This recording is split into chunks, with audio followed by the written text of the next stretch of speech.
Hey guys, welcome to my YouTube channel. Today I wanted to make a video sharing a little bit more of the behind the scenes of how I opened my 600 square foot salon, and I hope that it's helpful for you.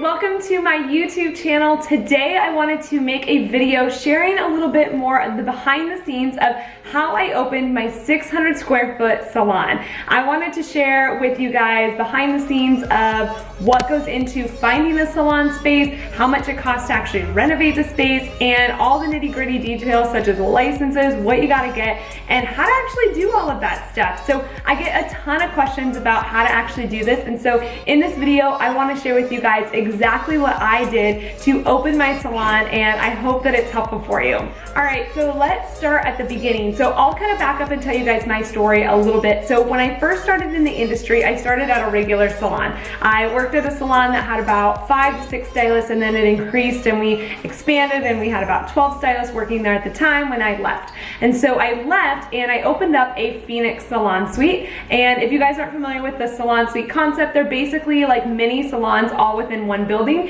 and the rooms are about 100 square feet each. So my room is about 110 square feet, and at the time I paid about $325 a week to rent my little salon suite. Now it was a great stepping stone, it was an awesome transition, I loved it, but my space was feeling a little bit cramped. I only had the small shampoo bowl and the really small space, and I couldn't double book, I couldn't bring on an assistant, and so I decided to start looking elsewhere. So I was at my Phoenix salon suite for a year, and then I really decided to kind of figure out, okay, if I'm gonna expand, what does that look like? I personally didn't want to bring on stylists. I didn't want to have a huge team, so I wasn't looking for a 2,000 square foot space or a 3,000 square foot space that was gonna host a bunch of stylists. I personally wanted to have a small space that would work for me, an assistant, and maybe 1 or 2 other stylists if I decided to bring them on later. So I was looking in the around 500 to 1,000 square feet size. So what I did was I went online and I went to loopnet.com, and what that is it's basically in my area. It's got a lot of real estate and spaces that are available for lease or for sale within the area, and there tend to be more like business complexes, things like that, but they could be retail centers as well. So I went on there and I just kind of kept an eye in the areas that I wanted to be in. So currently I was looking in the city that I was in, and I was kind of looking for something that was close to my current space.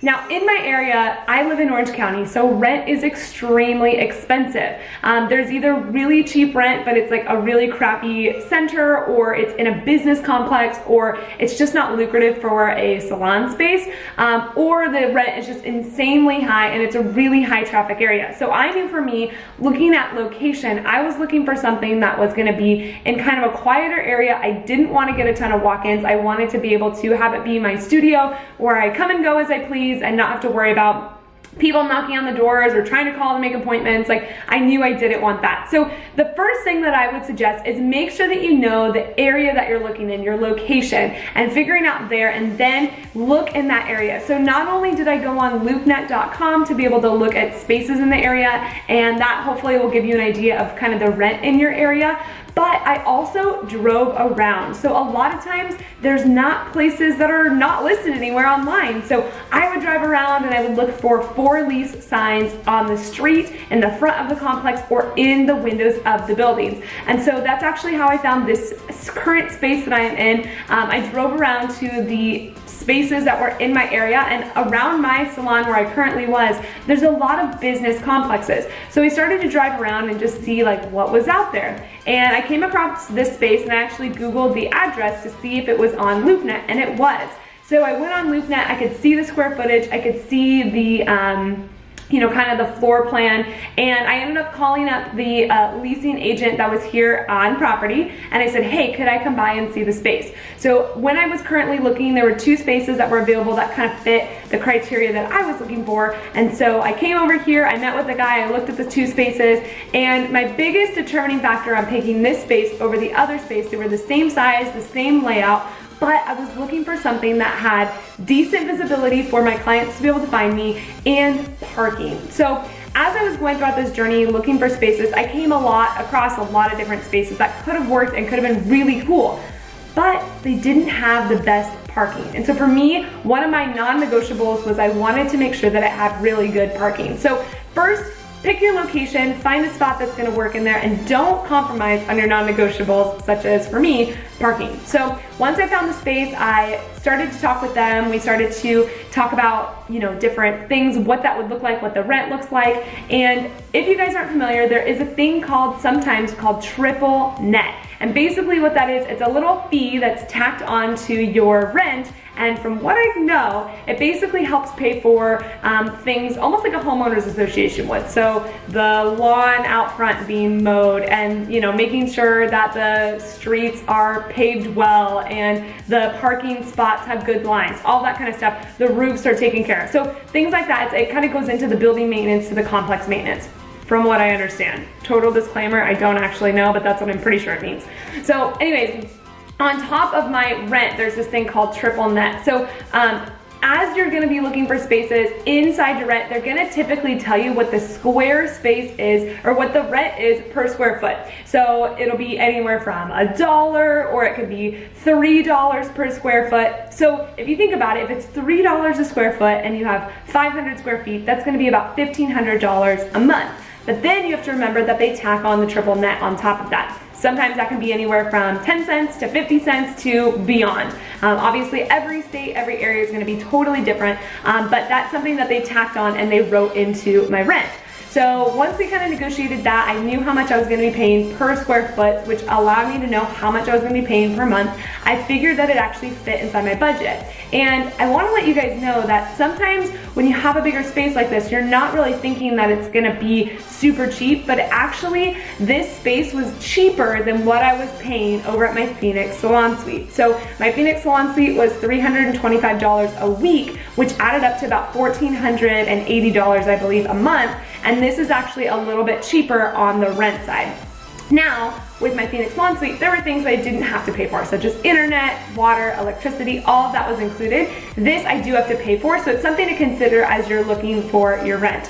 For me, I have to pay for my internet, my electrical, but everything else is included, such as gas and water and trash, I believe. So all of those things go into determining how much your rent is gonna be, and so if you can figure out if it'll fit in your budget, then I would move forward. So once I found the space and decided that it was gonna fit inside my budget, I decided to call up a couple contractors to get some bids for the space. Now, my current space was actually an office building. You guys, it was hideous. It had office carpet on the floor. It had this horrible office walls. There were several walls up. It was actually kind of divided into 3 different segments. And so I had to do a ton. And a big thing that I was looking for when I was looking for the space was plumbing. So not only location, but plumbing was a huge thing. Does it have internal plumbing that I can use to put in a shampoo bowl, to put in a washer and dryer? Is it have the space that's gonna allow for that? So this current space had it, which was amazing, and I loved it. So once I started getting some bids from different contractors, I found contractors through my current landlords. It's people that they've worked with in the complex, which was super nice because I didn't have to go out and find my own contractors. So I had them come in, give me different bids about what they would do for the space, how much it would cost. And one of my ideas with the space was I wanted to actually open up the ceiling. I have ceiling tiles up here, and so I was like, oh, let's open up the ceiling. Let's have an exposed ceiling. It'll make it really huge. It'll be beautiful. So a couple contractors came in and they gave me the bid for it, and it was gonna be $30,000. You guys, I did not have any room in my budget for an open ceiling. So I decided, okay, what can we do instead? So we ended up putting up like cleaner looking tiles so they didn't look so officey. But anyways, that's what we decided to do. So sometimes you will make compromises along the way, but remember your non-negotiables. So for me, plumbing, super thing. I had to have a shampoo bowl, obviously. Another non-negotiable for me was I wanted to make sure I had a washer and dryer in the space. I didn't want to be bringing my laundry from home. I didn't want to do that stuff. And then last non-negotiable was I wanted a sink in the back room so that I could, or a back area so that we could wash the bowls. I didn't want to be washing out my bowls or washing out color bowls or things in the shampoo sink. And then I also wanted a separate back room where I could close the door, and you guys can actually see this is the door to the back room. So we can close the door, we can mix things, we can have meetings in there, whatever it is. It's kind of nice that I have a separate space for all of my crap to go in the background. So I made a list of my non-negotiables and things that were had to be for me within the space. So then, once we found a contractor, we liked the bid that they did, we started construction. Now, the biggest thing that I would recommend for you is have a construction budget, but know that it's probably gonna go over budget for sure. So one of the things that we fell into a problem was when we first moved into the space, the floor was carpet. So when they took up the carpet, I wanted to do a concrete, like a clean concrete, like sealed concrete look. Well, when they took up the carpet, there was actually linoleum tiles underneath. So then they peeled off those and they decided to just seal over the concrete that was there. Well, that was a huge problem because there were digs in the concrete, there were like pieces, and you guys, they finished the job and it looked awful, so bad. I was like, this is not gonna work. So I called them back up and I got on their butts and I was like, here's the thing, this is not acceptable, this looks so unprofessional, we can't have this. So I ended up firing those people and having them not finish the job. I didn't pay for the job because it looked so bad, and I actually had to find a new concrete guy to do my floors and come in. So it ended up costing me quite a bit more money, thousands of dollars more, but at the end of the day, it was something that I wasn't willing to compromise on. I wanted to have that look. So just know that as throughout the construction process, things may have to be changed. Sometimes electrical isn't where you think it is, or plumbing's not where you think it is. So be willing to be adjustable, but also know what are gonna be the things that you're not gonna compromise on. So then once our construction people came in, I had to hire a countertop person to get the cabinets and the top of the counters to look really good. So I had to go meet with them, and then I had to go pick out cabinets. I ended up getting all my cabinets through IKEA, which was a really great tip because it saved me a lot of money and they looked really cute and professional. So I had to go pick out all that stuff. All the meantime, while I was running my salon business in my salon suite. So make sure that you plan a little bit of extra time for these things because they will come up. You do have to meet with contractors. You have to let them in. You gotta let the flooring guy in, whatever. So just know that typically it's gonna take a little bit more time than what you even think in your life to be able to plan for this stuff. I definitely was coming here after work, finishing stuff up or letting somebody in or just whatever. So know that it's gonna take more time and more money, and you gotta be willing to kind of pivot a little bit, but stick with your guns. If you want something, you just might have to pay a little bit more for it if you're not willing to compromise. Okay, so then after all of that, I decided to figure out what licenses I needed. So because I was already in a Phoenix salon suite, I already had a establishment license through the Board of Cosmetology. And so all I had to do with that was just change the address. I did have to switch it around a little bit, but it was pretty easy. Just submitted that and then they sent me a new license. In my current city, I don't have to get a business license, which is great, but you may have to in your city. It just depends from city to city. I also had to file, I believe, a DBA, which is doing business as type thing, with the county, so the county that I live in. But obviously every area is gonna have their own thing. You just wanna make sure that you're staying legit with that. And then last but not least, I had to get a resale license because I was selling products on top of it. So I had to kind of settle up with the county with that. And again, it's gonna be different for every little area.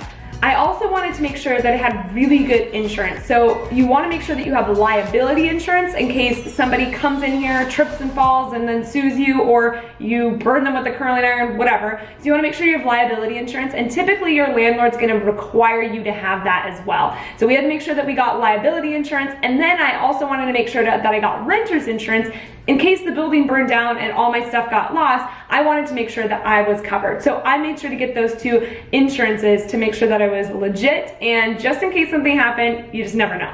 So then after I got all of that, I went through and I set up all of my internet. I called Cox Cable, got them out here, got our Wi-Fi set up. I made sure that I got our electrical set up in my name, had an account made with them so that I could start paying my electrical bills, and then any other things that you want to make sure that you have set up. So water, gas, trash, if you have things like that. If you are using a towel service, get all that set up ahead of time so that when you move into the space, you're ready to go and the electrical doesn't get turned off while your workers are here working.